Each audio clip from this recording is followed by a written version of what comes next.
سراغ مثلثات و قسمت اولش که نسبت‌های مثلثاتی در مثلث قائم الزاویه و کاربرد مثلثات توی محاسبه مساحت و ایناست. ببینید ما میدونیم در یک مثلث قائم الزاویه خب اگر این زاویه آلفا باشه، این ضلع روبروش حالا ضلع مقابل، ضلع کناریش و مجاور و این ضلع بزرگ که وتر هستش رو نامگذاری کنم، سینوس آلفا بچه ها میشد چی؟ مقابل به وتر. کوسینوس آلفا میشد بچه ها مجاور به وتر.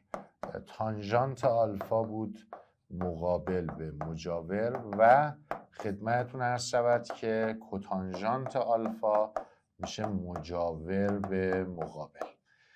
خدمتتون عرض کنم که الان تو این سوال ببینید میگه یک هواپیما در ارتفاع 2 کیلومتر از سطح زمین در حال فرود آمدن است.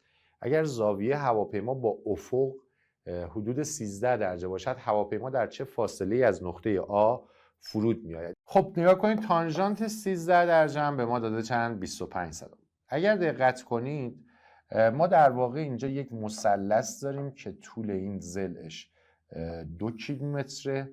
خدمتتون عرض کنم که این زاویه هم بنا به قضیه خطوط موازی و مورب، چون اینجا 13 درجه است پس اینجا هم حتما 13، پس اینجا 13 درجه است و ما این فاصله که x باشه رو میخوایم.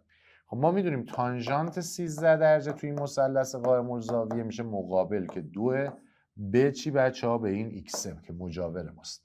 تانژانت 13 رو به ما داده 23 صدم، میشه 2 ایکسوم. پس از اینجا ایکسمون میشه بچه ها 2 تقسیم بر 23 صدم که اگر صدمش رو بیاریم بالا میشه 223. پس در فاصله 223 کیلومتر از نقطه آ حتما چیه بچه ها؟ فرود خواهد اومد. خدمتتون عرض کنم سوال بعدی که در مورد مساحت هستش. خب ما میدونیم مساحت یک مثلث اگر طول 2 ضلعش رو داشته باشیم و زاویه بینش هم داشته باشیم، اسم میشه 1/2 حاصل ضرب 2 ضلع در سینوس زاویه بینش. خب الان ببینید این مثلث متساوی الساقین سی و سی میشه 60. پس اینجا حتما چنده بچه ها؟ 120 درجه است. پس اسممون میشه بچه ها 1/2 3 ضرب در 3 ضرب در سینوس، خدمتتون عرض کنم که 120 درجه. خب دقت بفرمایید بچه ها، سینوس 120 درجه خدمتتون عرض کنم که مقدارش میشه رادیکال 3/2. پس ضرب کنیم در هم دیگه میشه چی بچه ها؟ 9 رادیکال 3/4. این مساحتش. اگر ما سینوس 120 درجه رو بلد نیستیم، کاری که میتونیم انجام بدیم به این ترتیبه بچه ها. ما بیایم چی کار کنیم؟ بگیم که خب این مثلث متساوی الساقین اینجا که 30 درجه است، اینجا هم که 30 درجه است، این هم که به ما داده 3، این هم داده 3. میایم چی کار میکنیم؟ میایم ارتفاع در واقع وارد بر قاعده رو میکشیم. این ارتفاع میدونیم میانه هم هست، یعنی این تیکه با این تیکه برابره. حالا بچه ها توی این مثلث قائم الزاویه شما میتونید از نسبت‌های مثلثاتی استفاده کنید و این ارتفاع h رو به دست بیارید.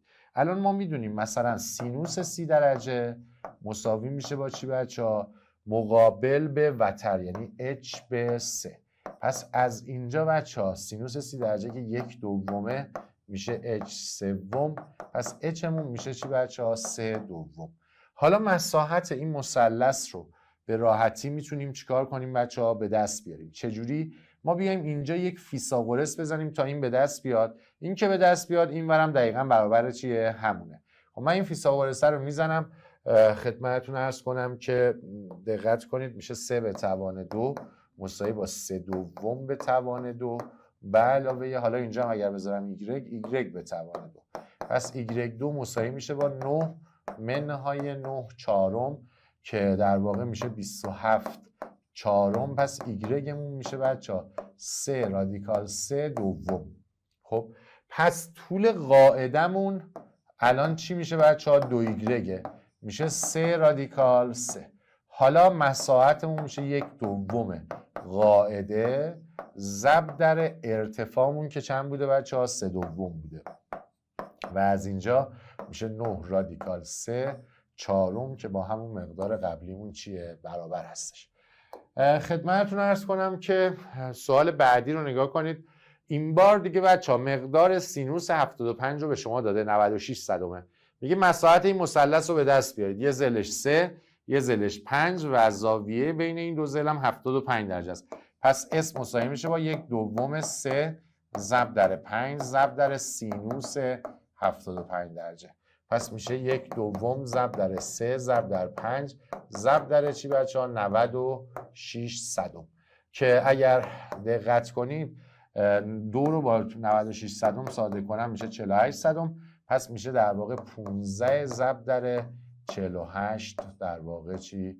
تقسیم بر 100 و این مساحت مثلث ما خواهد بود. و خدمتتون عرض کنم که